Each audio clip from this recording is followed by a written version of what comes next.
Hey guys, happy Friday and welcome to another episode of Day in the Life of Vintage Classic Specialist. So this car is done and today is Friday the 13th. Luckily I'm not superstitious or I'd be pretty worried. But yeah, pretty much put some final touches on this car today. And the owner is going to come pick it up on Monday, first thing Monday morning. He's got about a 10-hour drive home, so he wants to get this thing and hit the road. And I can't blame him. So, so today, kind of the last thing that was sort of hanging on this bus, those of you that have been following it know that was the speedometer. And I tried calibrating it with kind of a, I don't know, I hate to say hokey, but a method that I saw on Samba that seemed like maybe it would work, but maybe it wouldn't. I tried that and it didn't seem like it was going to do the trick. And so luckily I called my buddy Ryan Osley at Orange Empire Speedometer, and lo and behold, he happened to have an early bay window speedometer freshly restored that somebody had him build and then they backed out of buying, as people do sometimes.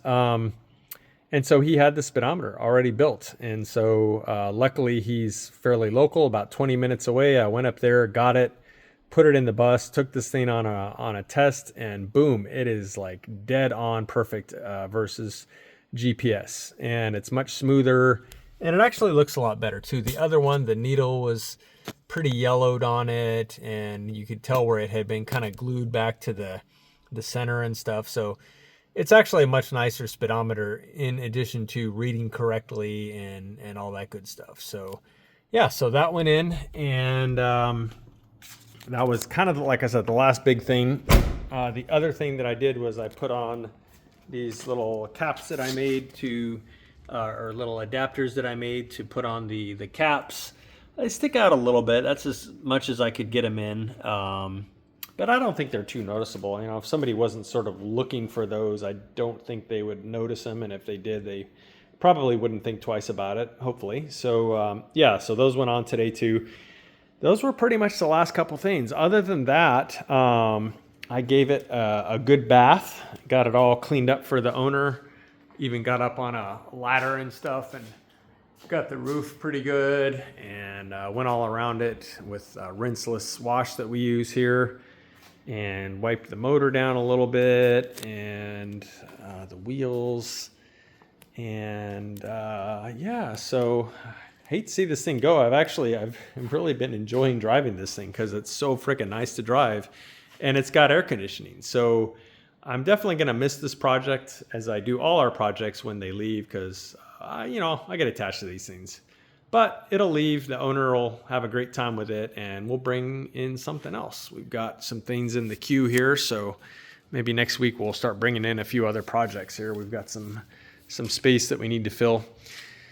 So I think that is it. I did actually just film a walk around of this car, and I will post that tomorrow, Saturday, so that I have something to post on Saturday. I should mention, this weekend, for that matter, we're going down to San Diego to see my family for my birthday / Father's Day, so I will not be filming a Day in the Life episode this weekend. However, I will release the walk around video I did on this thing, which is like 15 minutes long, so pretty in depth. So look for that tomorrow. So that's kind of it. Just going around this thing with a fine-tooth comb. Little paint touch-up that I did in the at the top of the deck lid. This little this strip right under here. The paint cracked a little bit on it because that lip was sort of too folded under, and we had to kind of pry it down a little bit to get the seal in. So touched up that paint, like I said, wiped the motor down a little, washed the whole outside of the car. Other than that, and the speedometer, pretty much wrapped this puppy up. So there you go. Like I said, you'll see the video of it tomorrow, and then you will not be seeing this puppy again. The owner lives like 10 hours away, so he's probably not going to be bringing it in for oil changes. What else? So I did couple small things. other than that, I did put this one's steering wheel on. Well, I'll put the steering wheel together, put the horn ring on it. I didn't put the button on it yet, but horn rings on it and all cleaned up and stuff. And I put the trim on the dash, which is pretty much just that piece and that piece. It has a fuel gauge, of course, so it doesn't use that short piece there. And then we're putting a radio in, so it doesn't use that piece that would go there if there was a blockout plate.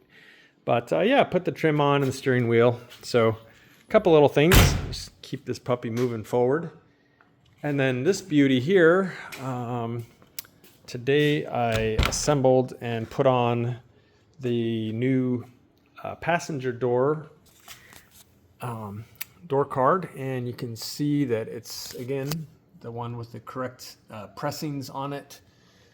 So this is its final honest to goodness door panel, one just like it for that side, but I'm waiting on the bracket for the armrest from Mr. Eddie Collins over at Eddie and Dave's Garage, because the owner did say that he wanted an armrest on that side. So I've already assembled the door panel for that side, but I'm waiting on that bracket, and then boom, that'll go on. And then that'll be one more thing that we can check off on the owner's to-do list that he has for us here. So I think that may actually be it for today, guys. Again, mostly just focusing on this thing and going over it with a fine-tooth comb, a couple last details, washing it, all that good stuff. So I guess I will see you guys tomorrow, although it's a video that I filmed today, so that's kind of cheating, I guess. But anyway, other than that, hope all the fathers out there have a good Father's Day weekend. And other than the video I'll release tomorrow, we will see you again Monday. Thanks for watching. Bye.